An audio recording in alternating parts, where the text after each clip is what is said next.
Salve, beleza? Vamos falar sobre um assunto aqui que eu ainda não trouxe para o canal, que é sobre Bitcoin. A gente está tendo aqui uma queda, né, mais forte, mais generalizada e a gente vê aqui uma quantidade enorme de notícias sobre o assunto. E eu queria conversar um pouquinho sobre Bitcoin, que eu recebi bastante perguntas ali, bastante questionamentos também lá através do meu Instagram, que é Fernando Valorize, tem o link aqui embaixo. Se você ainda não me segue, manda mensagem por lá. E eu recebi algumas perguntas, né, a respeito desse momento, né, que a gente está passando da queda das criptomoedas de modo geral, beleza?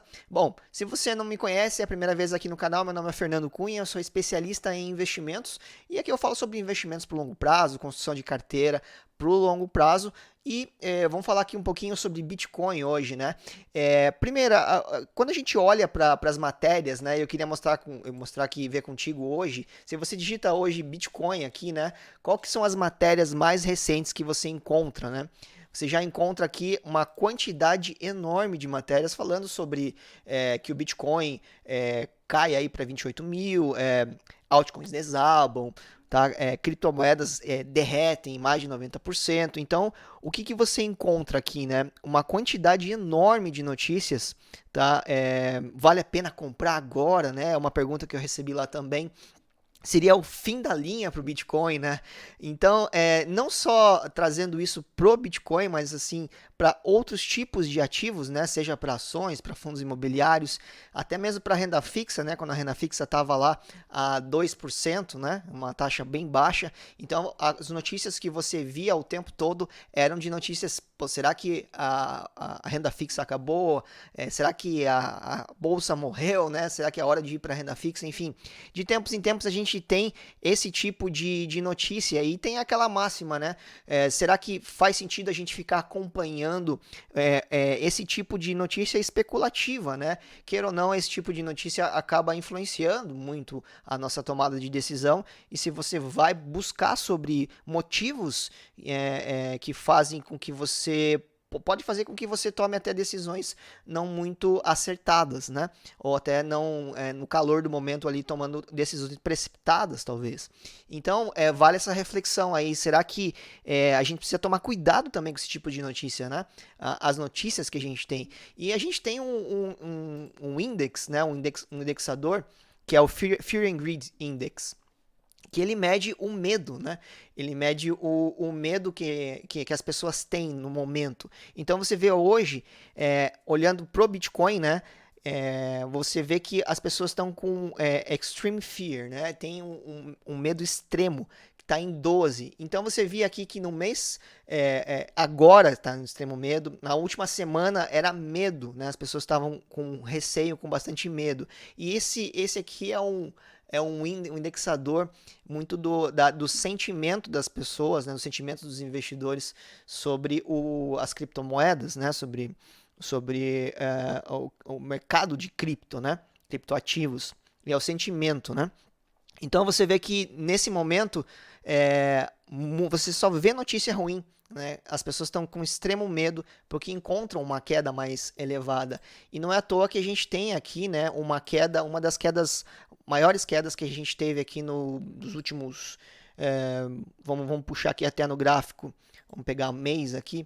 A gente teve aqui uma queda parecida a esse patamar de preço ali próximo de janeiro de 2021, né?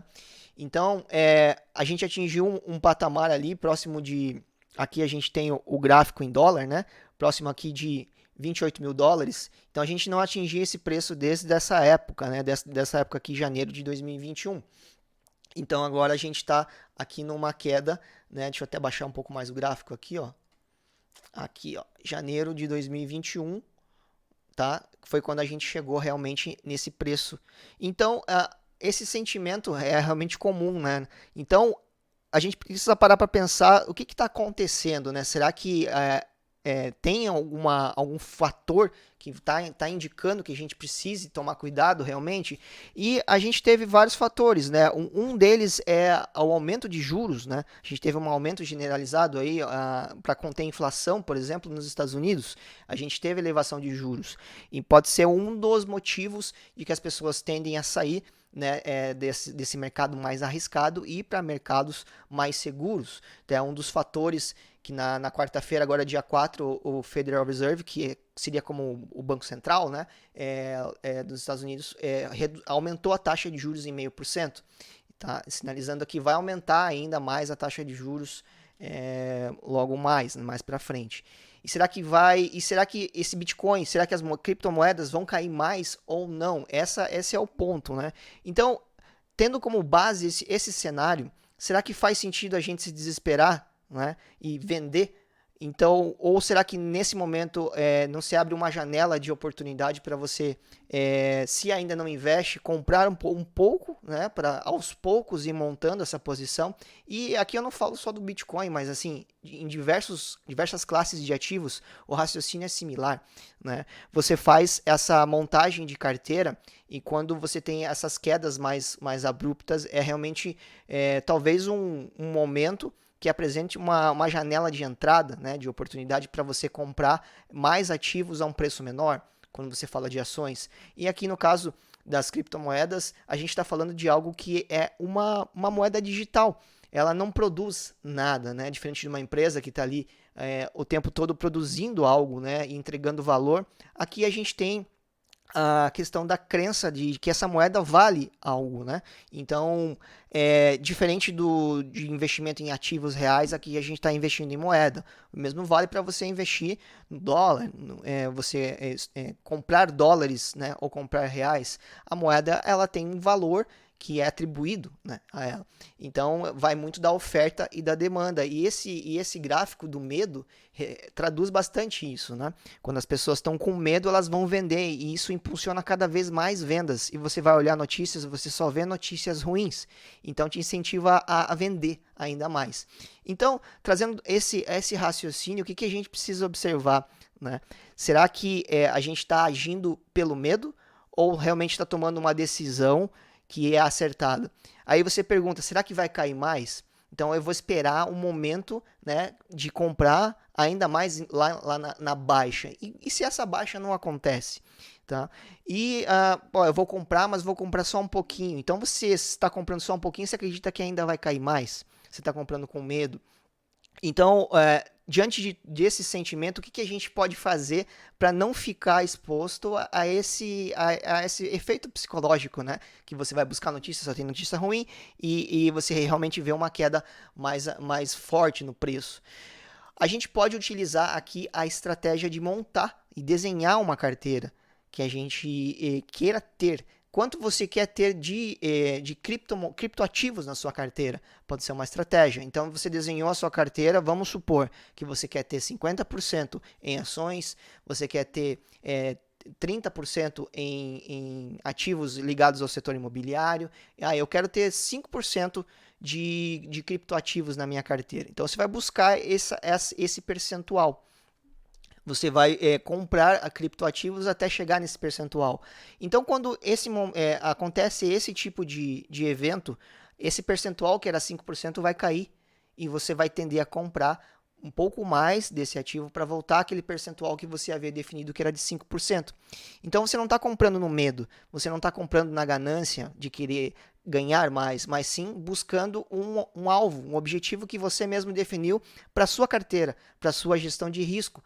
Então, isso vale para qualquer outro ativo. Eu dei um exemplo aqui de 5%, né? Mas você pode ter 3%, 2%, 1% da sua carteira em ativos de mais risco, e esse raciocínio vale para qualquer um deles. Então, definido o alvo que você quer, você vai buscar. Então, cheguei em 5% que eu tinha definido. Legal. Agora, esse percentual agora está em 10% porque as criptos subiram demais. Será que vão subir ainda mais? A gente não tem como saber.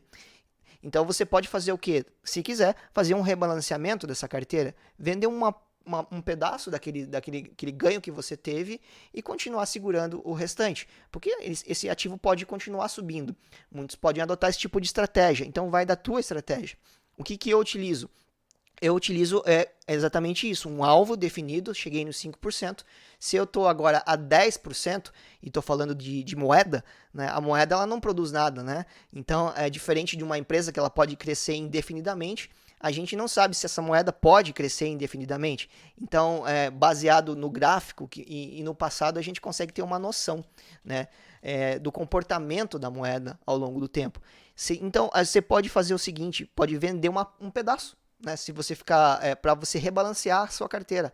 A partir do momento que ela tomou uma proporção mais elevada da sua carteira, olhando para o risco. Então, eu olho muito para o risco da carteira. Eu estou com uma concentração muito elevada, né, em criptoativos, eu posso vender uma parte, né, pegar essa parte aqui, né, e comprar outros ativos e automaticamente eu estou fazendo o quê? Eu estou vendendo no momento que ela está mais valorizada. E assim, olhando não para o preço do ativo em si, mas para a minha carteira e para a minha gestão de risco. Olhando para o risco e para a concentração de risco da minha carteira, ela ultrapassou em 5% aquilo que eu havia definido, está em 10%. Então o mesmo vale para queda, né? Se agora você definiu 5%, está em 2,5% dessa meta que você havia definido, você pode comprar um pouquinho mais para elevar para 3%, 3,5% e vai fazendo isso aos poucos. Pode ser que ela caia mais, você continua comprando aos poucos e olhando aqui para o fator risco da sua carteira. Então você tem um olhar muito baseado no risco. E a gente tira um pouco daquele fator psicológico que é, né, do medo, né, e tomar decisões precipitadas, decisões ali no calor do momento, sem saber muito bem o que está fazendo. Então, uma estratégia que a gente pode utilizar para tirar um pouco desse fator psicológico é desenhar quais os percentuais a gente quer ter de cada um dos ativos dentro da carteira, seja para criptoativos, seja para ações e para fundos imobiliários, por exemplo. Então você pode desenhar esses percentuais e buscar esses percentuais e ir equilibrando a carteira muito com a ótica do risco, olhando muito para a ótica do risco para a sua carteira. Essa é a estratégia que eu acredito que funciona para a grande maioria e tira um pouco daquele psicológico, né? Me diz aqui nos comentários se você acha interessante esse tipo de estratégia, se você não concorda ou se você faz de uma maneira diferente. E me diz aqui se você quer que eu traga mais conteúdo sobre criptoativos. Eu trouxe mais para a gente conversar sobre esse momento e tem vários momentos que a gente enxerga no gráfico que isso volta à tona, né? E a gente vê aqui esse momento de queda que foi um momento que você só encontrava notícias e pode procurar aqui em maio, junho, você só encontrava, especificamente aqui em 1º de maio, você só encontrava notícias ruins por conta dessa queda aqui e pessoas se perguntando por quê, né, que está caindo, e é bastante comum você encontrar esse tipo de sentimento e você só vai caçar notícias que vão reforçar esse teu ponto de vista de que está tudo ruim, né? Então é interessante a gente observar isso. Então, se ficou alguma dúvida, deixa aqui para mim nos comentários. Tem alguma sugestão de tema para a gente falar sobre criptoativos, deixa aqui para mim, que eu trago mais sobre esse assunto que é bastante curioso, né, bastante novo, e eu sou suspeito para falar porque eu sou formado em tecnologia da informação também, né, então eu gosto bastante desse tema e trago mais aqui para a gente conversar a respeito, beleza? Então é isso, a gente se vê no próximo vídeo, valeu!